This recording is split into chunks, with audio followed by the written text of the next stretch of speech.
Long lines, crowded rooms. Polling places aren't exactly ideal locations for social distancing. But with an election looming and no end in sight to the coronavirus crisis, it's time to start asking, how do we vote when the places where we vote are closed? This presidential election is going to be unlike any other ever held in American history. How does American democracy adjust to all of this? A lot of voting happens in schools. So if schools are closed, how do you vote? We have barely 7 months to go until the November national elections. If this crisis goes on for months, will we be able to make sure that all voters can cast ballots and do so safely? So, can the election be postponed or canceled? What does the Constitution say? The Constitution gives Congress the power to set the time for the election. That's not something that could be changed by, say, a presidential order. Rick Hasen is a legal scholar who runs the popular Election Law blog. The Constitution provides in the 20th Amendment that if there's no choice of a presidential elector by this date in January, then we go to the rules of succession. So it might be the Speaker of the House or President pro temp in the Senate. The more immediate question is, what happens to the handful of states that still have to choose their presidential nominee and congressional candidates? If social distancing remains an everyday reality for Americans by the summer, what's to stop states from canceling their elections altogether and letting the parties pick the candidates? Primary elections are enshrined in state statute. So while states can give governors kind of emergency power to delay primaries, I don't think they'd be able to cancel them without a change in state statute. So what's the solution? How do we ensure a free, fair, and safe election by November? One idea floated by a pair of Democratic senators is to conduct the entire 2020 election by mail. The idea even has the backing of House Speaker Nancy Pelosi.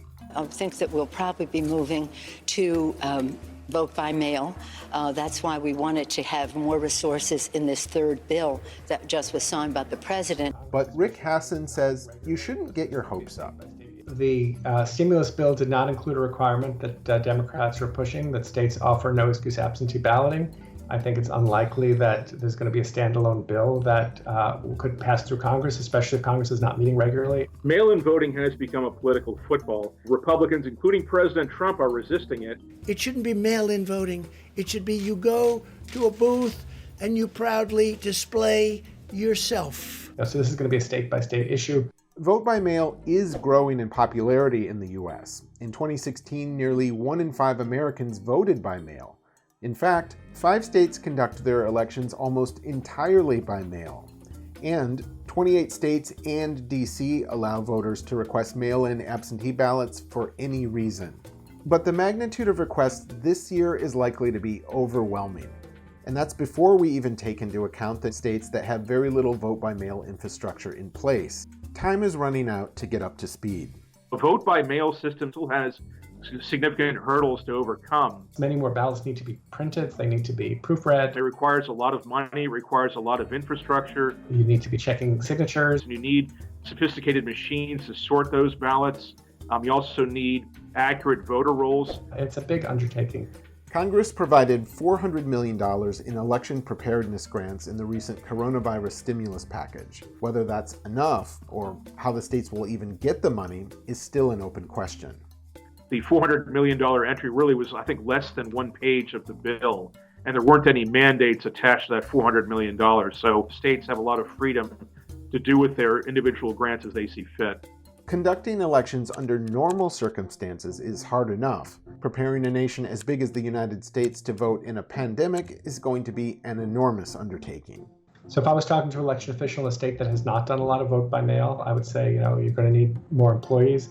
You're going to need to buy some new equipment. Well, there will need to be a big kind of public education effort, I think, to tell voters that there are ways you can vote without having to show up at a polling station. It's really on, I think, governors and on state election officials and on the media in individual states to publicize that for people. Will we be prepared by November? Ready or not, in just a few short months, the show must go on. Elections disrupted in parts of the country during the 1918 flu pandemic, but the elections went on. Elections went on during the Civil War. So we've got 7 months. We're a smart country. We can figure out how to make this work.